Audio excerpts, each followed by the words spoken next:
दिवाली आने में बस कुछ ही दिनों का वक्त रह गया है। अब इस समय सोने और चांदी की डिमांड सबसे ज्यादा रहती है, इसीलिए इस समय कीमत भी अपनी चरम सीमा पर है। बता दें कि एमसीएक्स के साल 2012 से अब तक के सभी रिकॉर्ड जारी किए गए हैं और इसमें यह बताया गया है कि साल 2012 से अब तक दिवाली में सोने का भाव कितना कम हुआ और कितना ज्यादा हुआ है। बता दें कि एमसीएक्स ने जो आंकड़े साझा किए हैं वे काफी ही चौंकाने वाले हैं। हमने नीचे एक लिस्ट दी है, इस लिस्ट को देखकर आप आसानी से ये समझ सकते हैं कि साल 2012 से अब तक दिवाली में सोने का भाव कितना है, इसके साथ ही इसमें कितनी बढ़ोतरी हुई है। वहीं साल 2012 में 27,125 रुपए, 2015 में 25,490 रुपए और साल 2016 में 30,057 रुपए, 19 अक्टूबर 2017 में 29,679 रुपए और 7 नवंबर 2018 में 31,589 रुपए, 27 अक्टूबर 2019 में 38,293 रुपए और 14 नवंबर 2020 में 50,986 रुपए। वहीं 4 नवंबर 2021 में 47,553 रुपए हो गए। वहीं 24 अक्टूबर 2022 में ये रेट 5,580 रुपए हो गए। वहीं साल 2023 में ये जो रेट है वो 59,752 रुपए थे। वहीं अगर हम बात करते हैं साल 2024 की तो ये रेट 78,430 रुपए हो गए और साल 2025 में ये रेट 1,23,000 रुपए हो गए थे।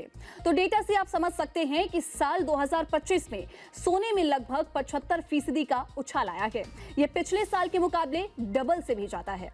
ये बढ़ोतरी बहुत ही अधिक डरावनी भी है। सोने में इतनी बढ़ोतरी निवेशकों की डर को भी दर्शाता है। कमोडिटी एक्सपर्ट अजय केटिया ने यह बताया कि सोने चांदी की अगर बात करें तो हमने ये साल एक जबरदस्त तेजी आते हुए देखी।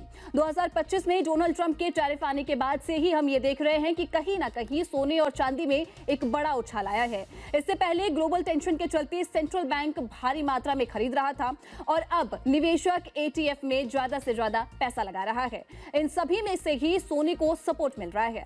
हालांकि अब दिवाली का माहौल है, इसीलिए मांग बढ़ने से सोने और चांदी आए दिन नया रिकॉर्ड बना रहा है। कमोडिटी एक्सपर्ट अजय केटिया ने यह बताया कि 1980 के बाद से टेक्निकल इंडिकेटर आरएसआई की जो बात करते हैं तो ओवरबोट दिखाई दे रहा है।